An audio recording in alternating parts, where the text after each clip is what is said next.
I'm Alina, 34 years old, and the moment I realized my entire life was a lie, I was standing in my husband's home office, clutching a crumpled invoice while the baby kicked me hard in the ribs, a physical reminder of the stranger growing inside me.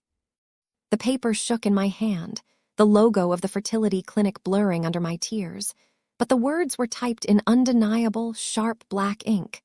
Donor oocyte retrieval and fertilization services, followed by a name that made the room spin. It wasn't my name. It was the name of the woman my husband swore he hadn't spoken to in 3 years. Before I share the devastating truth of how I ended up carrying my husband's mistress's baby while believing it was my own biological miracle, I want to offer a gentle warning that this story touches on deep betrayal, reproductive trauma, and gaslighting. If you have ever felt like your intuition was screaming at you while everyone else told you to just relax and trust the process, please take a second to like this video, because you need to know that you are not crazy and you are not alone. To understand how I ended up in that office, staring at that piece of paper, you have to understand how badly I wanted this child. For 5 years, Mark and I had been the perfect couple on paper. He was a successful architect, charismatic and driven, and I was a graphic designer who had turned our house into a home waiting for a family. We had the nursery painted a soft sage green before we even started trying. We had names picked out. We had everything except a positive pregnancy test. "We'll get there, Elle," Mark would say, rubbing my back after another month of disappointment. "We just need a little help. Money isn't an issue. We get the best doctors, the best science. We fix this." That was Mark. He fixed things. He managed things. He controlled things. We went through 3 rounds of IUI, all failures. The doctors couldn't find a specific reason for our infertility, which they called unexplained, a word that felt like a door slamming in my face. Every negative test chipped away at my soul. I felt broken. I felt like I was failing Mark, failing my parents, failing the very concept of womanhood. Then came the suggestion of IVF. "It's the gold standard, Alina," Mark told me over dinner one night, pouring me a glass of sparkling water because I'd given up alcohol just in case. "I've done the research. Dr. Aris is the best in the state. I've already set up the consultation." "Dr. Aris?" I asked, toying with my fork. "I thought we liked Dr. Liu." "Liu is fine for the basics," Mark said, his voice taking on that smooth, final tone he used with contractors. "But Aris gets results. I want a baby, Alina, don't you?" "Of course I do," I whispered. "Then let me handle the logistics. You just focus on getting your body ready. Can you do that for us?" I nodded, feeling a wave of gratitude mixed with something else, a tiny, prickly feeling at the base of my neck. Why did I feel like I was being managed? I shook it off. The hormones were already making me emotional. I told myself I was lucky to have a husband who was so proactive, so invested. Most men checked out during fertility treatments, right? Mark was at every appointment. Well, almost every appointment. The IVF cycle was brutal. The injections, the bloating, the mood swings. Through it all, Mark was there, holding my hand, talking to the nurses, signing the endless stacks of paperwork. "You don't need to worry about the billing or the consent forms," he'd say, taking the clipboard from my hands. "I know the legal jargon gives you a headache. I've got it." I let him take it. I was so tired. I just wanted to be a mom. When the retrieval day came, they got 8 eggs. I was ecstatic. 8 chances. Mark was beaming. "We only need 1, Elle," he kissed my forehead. "Just 1 perfect seed." 5 days later, the embryologist called. We had 2 viable embryos, 2 perfect blastocysts. We transferred 1. The 2 weeks of waiting were agony. I analyzed every twinge, every cramp. Mark was strangely calm. He seemed confident, not hopeful, but certain. When the doctor called with the results, I fell to my knees in the kitchen. Positive. I was pregnant. We cried, we held each other. For 6 months, I lived in a bubble of bliss. I felt the first flutters, which turned into kicks. I watched my belly grow. I sang to the baby. I felt a connection so deep, so primal, I knew exactly who this little soul was. He was mine. But then, the cracks started to show. It started with a phone call. I was 6 months along, sitting in the living room folding tiny onesies, when Mark's phone buzzed on the coffee table. He was in the shower. I wasn't the type to snoop. I trusted him, but the screen lit up with a message preview that caught my eye. It was from a number saved as Archie Contractor. The message read, "She's getting big. Are we still on schedule for the transfer of assets post-delivery?" I froze. Transfer of assets, I whispered to the empty room. Mark worked on big projects. Maybe it was about a building, but she's getting big. Just then, the water shut off upstairs. I put the phone down, my heart hammering a frantic rhythm against my ribs. When Mark came downstairs, towel around his waist, I tried to act casual. "Hey," I said, my voice tight. "Archie texted you, something about assets." Mark didn't flinch. He didn't even look at the phone. He just walked over to the fridge and grabbed a water bottle. "Yeah, the downtown loft project," he said smoothly. "The client is worried about the escrow releasing after the building inspection. It's a headache." "He said she's getting big," I pressed, my hand resting on my stomach. Mark laughed, a short, sharp sound. "The building, Alina, it's a skyscraper. She is the building. You know how contractors talk." He kissed me on the cheek, damp and smelling of cedar soap. "Stop worrying. It's bad for the baby." I wanted to believe him. I needed to believe him. But that night, lying in bed while he snored beside me, I couldn't sleep. The prickly feeling at the base of my neck was back, and this time it was screaming. The next day, Mark went to work, and I did something I had never done before. I went into his home office. Mark was obsessed with privacy. He kept his office locked, but I knew where he kept the spare key, taped under the bottom drawer of the antique hallway table. A trick he'd shown me once when he locked himself out, laughing about his secret spy stash. I retrieved the key, my hands trembling. The office smelled like leather and old paper. I didn't know what I was looking for. I sat at his desk and opened the top drawer. Nothing but pens and business cards. I checked the file cabinet, labeled neatly, taxes, house deed, insurance. Then I saw a folder toward the back, thinner than the others. It was labeled *medical E*. E for Alina. I pulled it out. It was my IVF file. I had copies of most of this downstairs, but as I flipped through it, I noticed things were missing. My copies had summaries. These were the raw lab reports. I turned the page and saw a consent form I didn't recognize. It was titled, "Waiver of Genetic Origin Disclosure." I scanned the document. It was signed by Mark, and right next to his signature was mine. I stared at it. The loop of the E was too wide. The L was too straight. It was my name, but it wasn't my hand. "I didn't sign this," I said aloud. Why would I need to waive disclosure of genetic origin? It was my egg. It was his sperm. We were the parents, unless... My stomach dropped. Just then, the front door opened downstairs. "Alina," Mark's voice boomed through the house. "I forgot my laptop."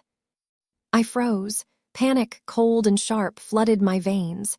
If he found me in here with this file, I didn't know what he would do, but the fear I felt wasn't rational. It was primal. I shoved the folder back into the cabinet, but as I did, a single sheet of paper slipped out and fluttered to the floor, sliding under the heavy oak desk. "Alina, you home." His footsteps were on the stairs. I scrambled up, smoothed my maternity dress, and stepped out into the hallway just as he reached the landing. "Hi," I said, breathless. "I was just looking for a stamp in the hall table." Mark stopped. He looked at the closed office door, then at me. His eyes narrowed just a fraction. "A stamp," he repeated. "For the baby shower thank you notes," I lied.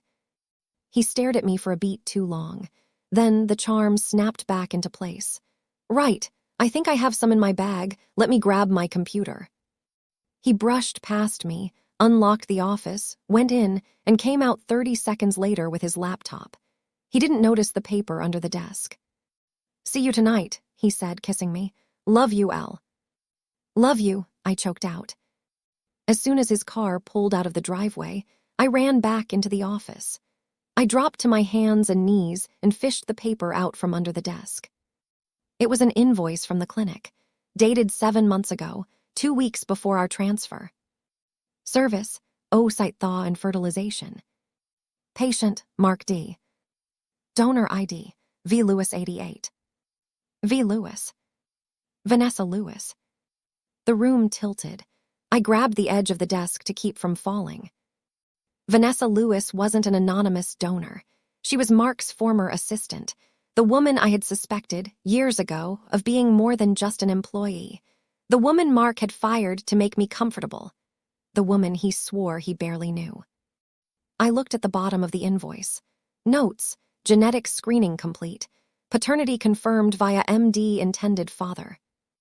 The baby inside me, this little boy I had been singing to, whose kicks kept me awake at night.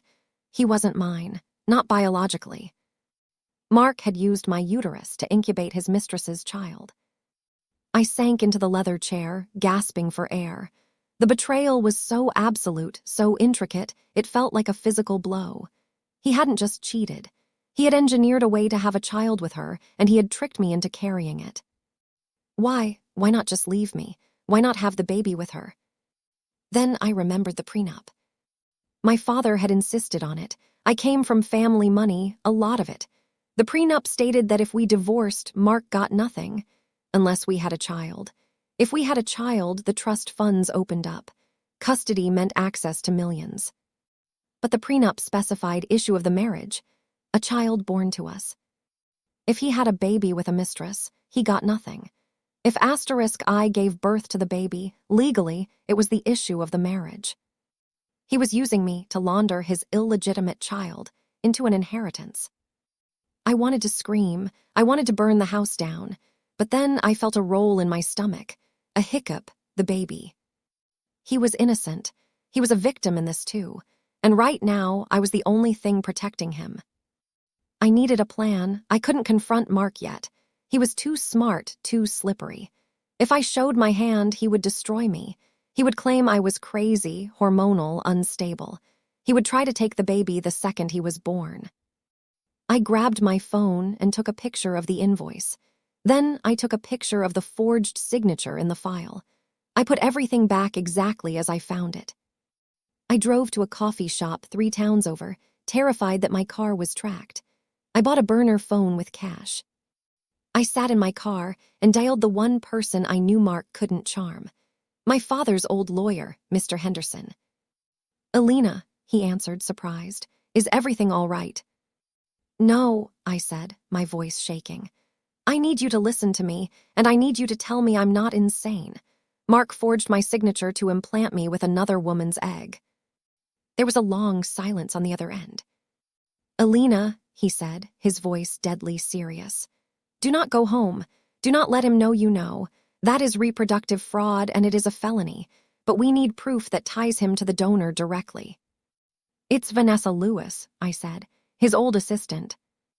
"Okay," Henderson said. "I'm going to hire a private investigator. Go home, act normal. We need a few days." Act normal. The next 3 days were a blur of torture.